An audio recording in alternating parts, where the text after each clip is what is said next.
ഹൃദയം മാറ്റിവെക്കൽ ശസ്ത്രക്രിയയ്ക്കായി സുമനസുകളുടെ സഹായം തേടുകയാണ് തൃശൂർ വരവൂർ സ്വദേശിയായ സുദീപ് എന്ന 33-കാരൻ. 40 ലക്ഷത്തിലധികം രൂപയാണ് ചികിത്സയ്ക്കായി വേണ്ടിവരുന്നത്. വരവൂർ പാമ്പൂരി വീട്ടിൽ സുദീപിന് ജീവിതം മുന്നോട്ട് കൊണ്ടുപോകാനുള്ള ഏക വഴിയാണ് ഡോക്ടർമാർ നിർദ്ദേശിച്ച ഹൃദയം മാറ്റിവെക്കൽ ശസ്ത്രക്രിയ. 10 കൊല്ലം മുൻപ് ശാരീരിക അസ്വസ്ഥതകളെ തുടർന്നാണ് തൃശൂർ മെഡിക്കൽ കോളേജിലെത്തിയത്. ശക്തമായ കിതപ്പായിരുന്നു ആദ്യ ലക്ഷണം. പിന്നീട് തൃശൂർ നഗരത്തിലെ തന്നെ സ്വകാര്യ മെഡിക്കൽ കോളേജിലായി ചികിത്സ. പിന്നീട് അങ്ങോട്ട് നാളിതുവരെയും കിടപ്പ് രോഗിയായിട്ടായിരുന്നു സുദീപിന്റെ ജീവിതം. ഡോക്ടർമാരുടെ മേൽനോട്ടത്തിൽ ഹൃദയം മാറ്റിവെക്കലിനുള്ള പ്രാരംഭ പരിശോധനകളെല്ലാം പൂർത്തിയായി.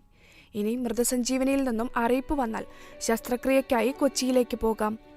എന്നാൽ ശസ്ത്രക്രിയയ്ക്ക് വേണ്ടുന്ന 40 ലക്ഷം രൂപ എങ്ങനെ കണ്ടെത്തുമെന്നറിയാതെ വിഷമിക്കുകയാണ് കുടുംബം. 11 വർഷമായി അസുഖം ബാധിച്ചിട്ട്. അപ്പം മരുന്നുമാണ് പോയിരുന്നത്. ഇപ്പോൾ ഡോക്ടർ പറയണത് ഹൃദയം മാറ്റിവെക്കുക മാത്രമാണ് നമ്മുടെ ഭാഗത്തുള്ള സൊല്യൂഷൻ. അപ്പോൾ ശസ്ത്രക്രിയ നടത്തണം. എല്ലാം ടെസ്റ്റുകൾ കഴിഞ്ഞു. വില്ലിങ് എന്നാണ് ഡോക്ടർമാരൊക്കെ പറഞ്ഞത്. ഇനി നമുക്ക് ഹാർട്ട് കിട്ടണം. അതിന് സാമ്പത്തികം വലിയൊരു ബാധ്യതയാണ്. അപ്പോൾ എല്ലാവരും അകമഴിഞ്ഞ് സഹായിക്കണം, പ്രാർത്ഥിക്കണം. പഞ്ചായത്ത് പ്രസിഡന്റിന്റെയും നാട്ടുകാരുടെയും നേതൃത്വത്തിൽ ചികിത്സാ സഹായ സമിതി രൂപീകരിച്ചിട്ടുണ്ട്. സുദീപിൻ്റെ പേരിൽ ഇവിടുത്തെ വാർഡ് മെമ്പറും ഗ്രാമപഞ്ചായത്ത് പ്രസിഡന്റ് എന്ന നിലയിലും ഒരു കമ്മിറ്റി രൂപീകരിക്കുകയും അതിൻ്റെ അടിസ്ഥാനത്തിൽ ഒരു ജനകീയ കമ്മിറ്റി തന്നെയാണ് രൂപീകരിച്ചിട്ടുള്ളത്.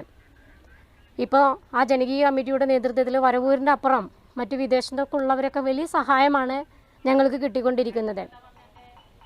ഈ സന്ദേശം ലഭിക്കുന്ന എല്ലാവരും, അല്ലെങ്കിൽ ഈ വീഡിയോ കാണുന്ന എല്ലാവരും സുദീപിൻ്റെ ജീവൻ നിലനിർത്തുന്നതിന് വേണ്ടിയിട്ടുള്ള സുമനസുകളുടെ എല്ലാവരുടെയും സഹായ സഹകരണങ്ങൾ പ്രതീക്ഷിച്ചുകൊണ്ടാണ് ഞങ്ങൾ മുന്നേറുന്നത്. പണത്തിനായി സുദീപിന്റെ കുടുംബത്തിനൊപ്പം നാടാകെ പരിശ്രമിക്കുകയാണ്. ഇതിനായി വിദേശത്ത് ജോലി ചെയ്യുന്നവരുടെ അടക്കം സഹായം തേടുകയാണിവർ. Kerala vision news, Thrissur.